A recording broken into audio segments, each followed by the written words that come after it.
Hello, everybody.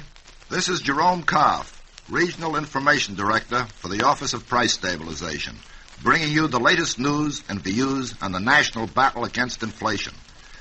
With me here in the studio is James G. Lyons, OPS Regional Director for New York and New Jersey. Hello, Jim. Good evening, Jerry. Jim, as you well know by this time, these programs are designed to keep people up to date on the activities of the Office of Price Stabilization. And I'm here to represent our audience. I know that, Jerry. And it's through programs like this that we can let the people know what we are doing and why. It's through the cooperation of this station and others like it in New York and New Jersey that we get a chance to talk to the people in their own living rooms. Right, Jim. And once again, I want to remind you that I am here to ask the questions that I think are uppermost in the minds of our listeners. Price stabilization affects each and every one of them, directly or indirectly, regardless of whether they are businessmen or consumers. Yes, and that leads naturally into the point that we made last week about there being some OPS regulations which cover virtually every type of business in the land. I was a little bit surprised to find that there were many businessmen in this area who did not know that was the case until we mentioned it to them last week. Well, perhaps it might be a good idea to repeat what you said at that time, in the event there are any new listeners among our audience. Well, what I said then was simply this. Almost every businessman, except such professional men as doctors and lawyers, are covered by some one of the 40-odd price orders which we have issued to date. In many instances, these orders require that businessmen affected file certain important pricing data with the nearest district OPS office by certain deadline dates. If the businessmen affected do not prepare or do not file the required information, they are, of course, in violation of the law. And just what does that mean, Jim, say in the terms of punitive action? Well, it could mean any or all of several things. The federal courts might grant us a permanent injunction against a businessman who has not complied with the regulations that affect him. Or, if a businessman is found guilty of a violation, he may be fined $10,000 or given a jail sentence of 1 year in a federal penitentiary. A permanent injunction, a $10,000 fine, and a year in jail? That would be pretty hard for a businessman to take, I should think. Well, as a businessman, before I accepted this job with the Office of Price Stabilization, and I know that as a businessman, I'd take immediate steps to find out which of the OPS regulations affected my particular operation. Well, for the benefit of any new listeners that we might have, suppose you quickly run down the list of district OPS offices where such information is easily available. I'd be glad to. OPS district offices are located in New York City at 401 Fifth Avenue, and also in Albany, Rochester, Syracuse, and Buffalo in upstate New York, and in Newark, Trenton, and Camden in the state of New Jersey. Well, just to make certain everyone understands, I think I'll repeat those cities, Jim. OPS district offices where information is available are located in New York City at 401 Fifth Avenue, in Albany, Rochester, Syracuse, and Buffalo in upstate New York, as well as in Newark, Trenton, and Camden in New Jersey. Now, Jim, let's go on to another point. The general press and radio have devoted a tremendous amount of space over the past week to the now effective OPS regulations on beef. Jerry, I've been amazed at the general reaction to our beef orders. Of course, we know that beef is a major item in the American diet, but I never expected anything like this. Well, I think it might be a good idea if I summarize the beef story to date, just in case some of our listeners missed a point or two. Good. As every housewife has good reason to know, beef prices have been climbing steadily since the start of the Korean conflict. And beef, as you pointed out a moment ago, is a major staple item in the diet of the average American family. The General Ceiling Price Regulation, which OPS issued on January 26th, held retail and wholesale beef prices at their maximum price during the period of December 19th, 1950 through January 25th, 1951. But the OPS knew that this price was a comparatively high one, and so, on April 25th, we issued 5 correlated beef orders, which were designed to establish firm dollars and cents ceiling prices on beef, all the way from the ranch to the dinner table. Just to give you a moment to catch your breath, Jerry, suppose I take it from here.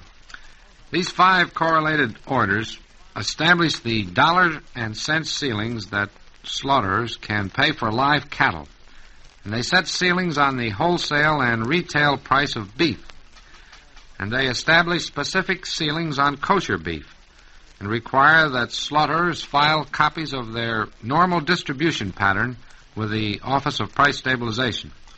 Right, Jim, but additionally, these orders provide for a 4 to 5 cents a pound drop in retail beef prices by August 1st of this year, and set the stage for still another price rollback of 4 to 5 cents a pound, an additional 4 or 5 cents a pound on October 1st. Well, in short, the way the regulations read, a consumer can expect a price reduction in beef of roughly 10 cents a pound by the fall of this year. Well, the effective date of these regulations was May 14th, but even before that time, the cattlemen set up a howl that could be heard from coast to coast and border to border. They argued that the OPS beef regulations would put them out of business, and they alleged that only a widespread black market would result. But, Jerry, you know, and I know that these arguments were and are fantastic. Beef was selling for more than 150% of parity when our beef orders were issued. Now, translated into the housewife's language, this means that cattlemen were selling their product for 50% more than it cost them to raise their cattle and still make a normal profit. Parity is a Department of Agriculture figure which sets a base price for a given farm commodity based on the farmer's cost of living plus his cost of actual production.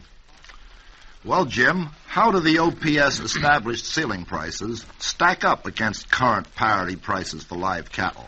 Well, according to the last figures which I have, Jerry, cattlemen will still be getting more than 130% of parity if they sell at OPS established ceiling prices.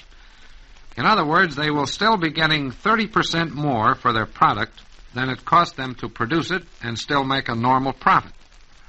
Well, what about the arguments that controlled beef prices will mean widespread black markets? Well, I don't believe that, nor should you, Jerry, nor should our audience.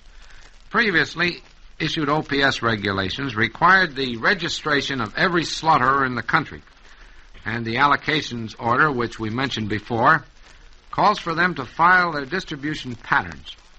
Additionally, OPS has been authorized by the Department of Agriculture to act as the sole licensing agent for any new slaughterers who seek to go into business. And I recall, Jim, that Mike DeSalle, the National Price Stabilizer, has said that no new slaughterers will be licensed unless they can prove they are vitally needed in the area they will serve, or that they are necessary to the national defense effort. That's right. During the last war, slaughterers increased more than 300% over their normal numerical strength, and the percentage of increase accounted largely for what black markets there were. You mean that it was most of the Johnny-come-lately operators who accounted for most of the black markets? Right again. Most of the legitimate slaughterers followed their normal distribution patterns, but the latecomers, many of whom got into the meat business for the specific purpose of making a fast and illegal dollar, many of these latecomers drained the beef from the normal market and channeled it into black market. And so, the Office of Price Stabilization contends that under the present setup, it can't happen this time. Well, I suppose that no matter what the law is, there are always a few sharpies who manage to work out an evasion. But generally speaking, there shouldn't be any widespread black markets. And those that do spring up can be quickly spotted and will undoubtedly be prosecuted to the full extent of the law. It all boils down to this. There are 8,000 legitimate slaughterers in business right now. This figure, if it increases at all, will increase only slightly as compared with its 300% jump during World War II. We know the legitimate slaughterers, and we know where the meat they are selling is going. As the regulations exist today, we can keep a running and constant check on their operations. Fast operators who get into the game and who seek to evade the law by making their own rules are in for a very rude awakening. Well, Jim, getting back to the new regulations and away from any alleged threats of black markets, what can the consumer expect now from the current regulations on retail beef? Well, Mr. Karp, the beef regulations, as I said a few moments ago, were effective on May the 14th. And by June the 4th, every retail butcher must post his ceiling prices in a prominent place in his store. Additionally, the regulation sets some very rigid standards regarding the cutting of meat and its grading. And these standards provide additional protection for the consumer.